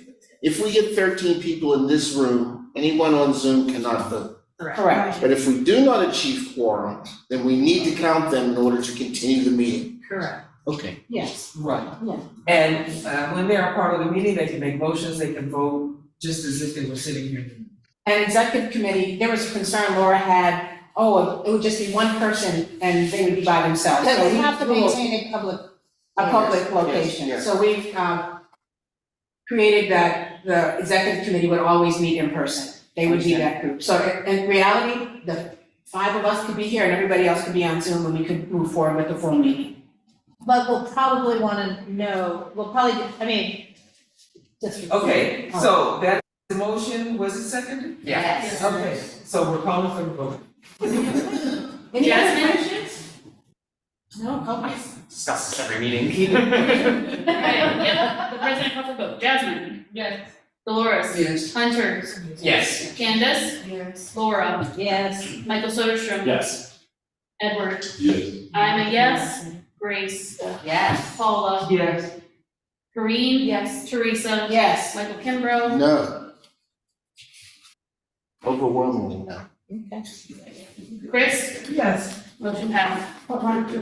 Because I think it's going to discourage participation. Treasurer's report. Okay, Candace, I'm pulling up the MER, first one. Okay. So the main thing we have to do is, do a BAC. Candace here. The main thing we have to do is, a BAC for the, monthly expense report for January and February, Yeah, but one at a time. but one at a time. And I don't, Teresa, I don't know how to. Here, No, I don't know how to get it centered. What? Oh, you gotta make it small, like, where's the? How do I get rid of this thing? Are you talking to me? Yeah, how do I get rid of that? I don't know, somehow you. I think if you hit OK, the dialogue will close, and then if you hit X. Oh, then hit X. Then that should. Yeah. Got So it. close that, Thank yeah. you. And then then- how do I get rid of these guys? You should be able to shrink Just it. grab it and slide it over. No, see that, like, make it little, yeah. It'll go in. Okay. Go. Okay, so in January, Before it's okay. In January,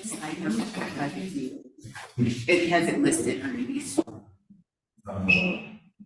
Okay, so in January, we basically spent for our public storage unit, which Ray shared with me that we have a credit for, so that's cool.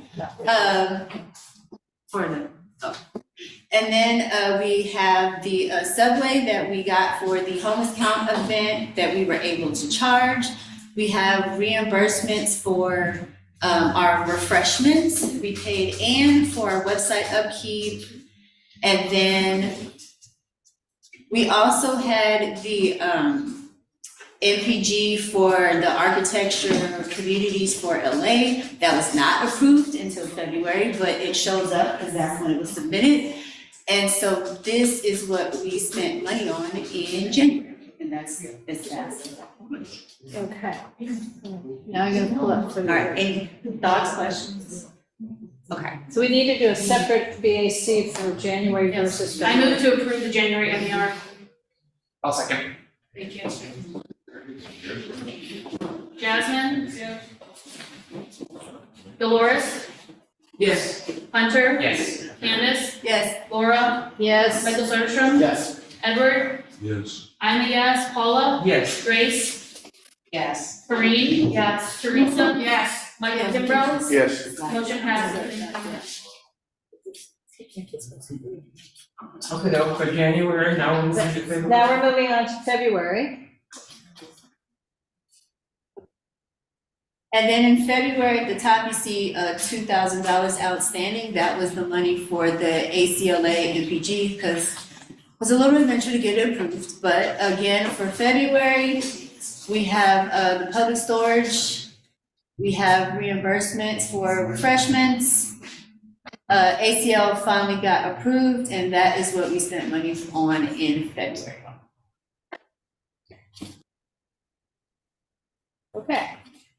We can do another BAC. I move to approve the February MER. I'll second. All right, Jasmine? Dolores? Yes. Hunter? Yes. Candace? Yes. Laura? Yes. Michael Soderstrom? Yes. Edward? I'm a yes. Paula? Yes. Grace? Yes. Karine? Yes. Teresa? Yes. Michael Kimbrough? Yes. Motion passes, thank you. Okay, is there more discussion, board member reimbursements? Budget adjustments? Oh, yes, board member readjustment. Ms. Dolores. Run me my money. That's the Yeah, so, there was a thing about food, we won't belabor you with that, but anyway, we were able to get some reimbursements back on track. And so now we kind of made the decision that when there are refreshments, that it's probably more feasible for Laura or a cardholder just to pick up the refreshments because it still comes out of the operational. Let's amend that statement. It's more feasible if you guys plan well in advance for me to meet you there for the prepay, use the city credit card, and then whoever has volunteered to bring the food still goes and picks it up at 6 o'clock and brings the food. Just, because I will tell you, it was not easy for me to do that today. It was very heavy. Okay. How do I get? Very good. They're gonna mail it. Mail me a check? Yes. Oh, okay. So reimbursements, if you bought refreshments for any past thing before all the controversial things came up, it comes to you in a check from the city 6 clerk's months. office. To make your life easier, can we do like an online payment thing? The problem is, they're getting sticky about what the invoice looks like. Yeah. Or the receipt looks like. So it's just. They wanted it itemized, not just turned in a receipt. Well, or at least, I mean, like the one I got for this said appetizers tray, but if they need, I will include a copy of the menu. Right. Where it shows what's in the tray. I was just trying to make life easier for you. No, it's not. Good try. Okay, and also, I hope you were satisfied with warm appetizers, because. Very good. I like it. Yeah, Very good. okay. She said with her. That's Can we get Okay, are we, we've done, done the right? Sunday update, so Sarah, I'm gonna pull up your, I know, Rick. Okay, are we the secretary? we are. Okay. All right, the minutes from last month. Typical welcome call to order, roll call. Yeah. We approved the agenda, we had some public comments, we had government agencies reporting.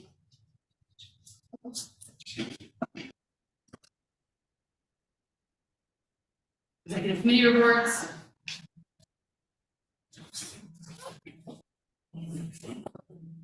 Nothing too out of the ordinary order. Funding request, just one, I think. Yeah, for, We spoke briefly about the bylaws, we had committee reports. Yeah, that's it. I move to approve the minutes. Second. Whoa. Michael Kimbrough was. Yes, let's get it.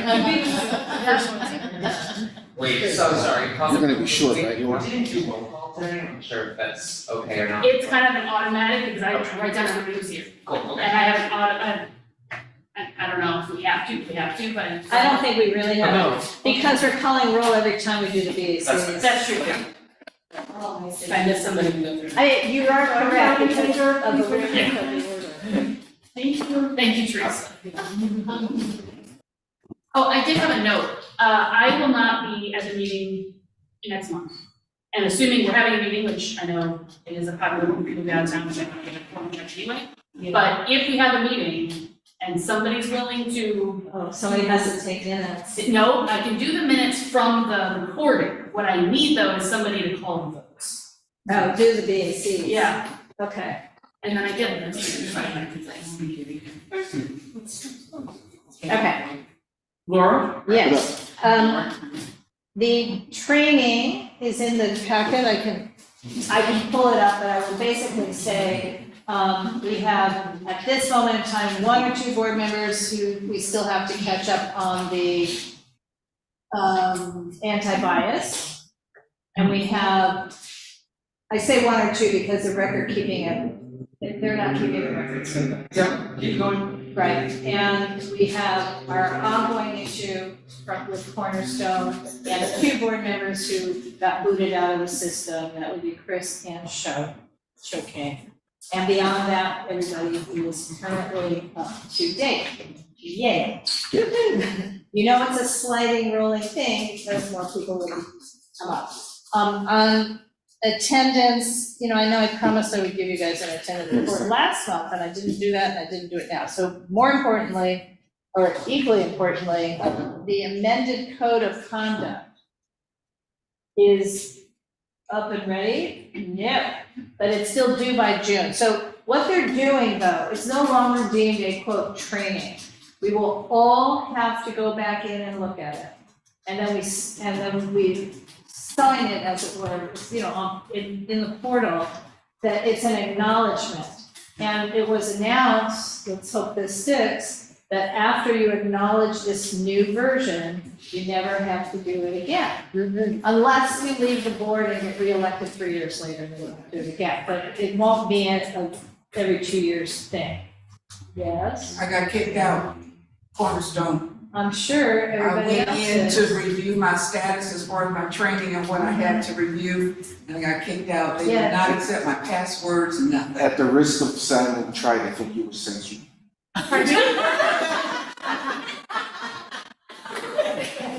That's what she said.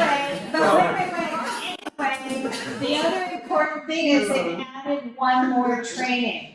And is that already yet? It's not ready yet. And it's not ready yet, even though that one also is supposed to be finished by June. It's the gender expression and gender identity training, so I wrote now available, but apparently it's not. Anyway, they're not kicking anyone out of any board anywhere for code of conduct at this time, because they want us all to do the new one. The other twist, which is important, I don't know if, I'm gonna verify with Vanessa and everybody else. Committee members also need to acknowledge the code of conduct. Len Schaefer, who's a commissioner from the Valley, seems to think that the way we do our committees, it would mean every meeting they have to acknowledge it. That seems nuts. So we're gonna have to figure this out. Yeah. We're just gonna figure it out, I think because, they need to take ethics. From my understanding, it would just be the same as the. no, but we don't appoint people.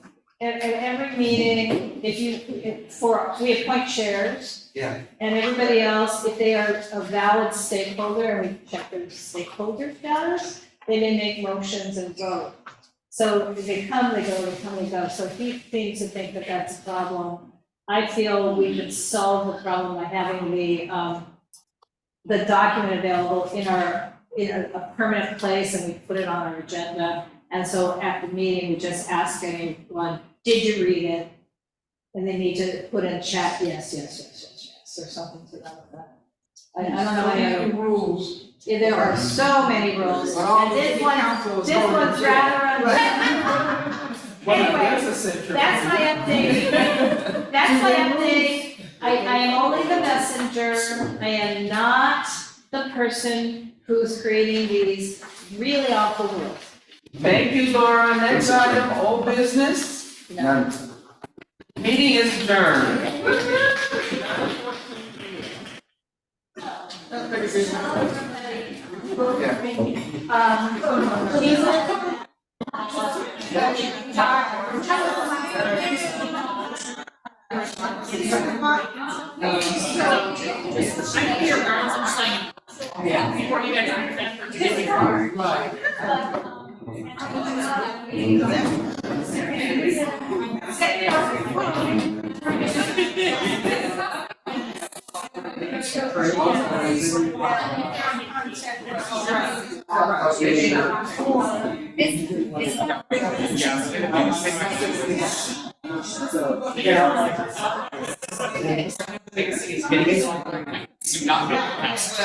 You know what happened?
She's not there right now. And so, Like, I don't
a lot of work.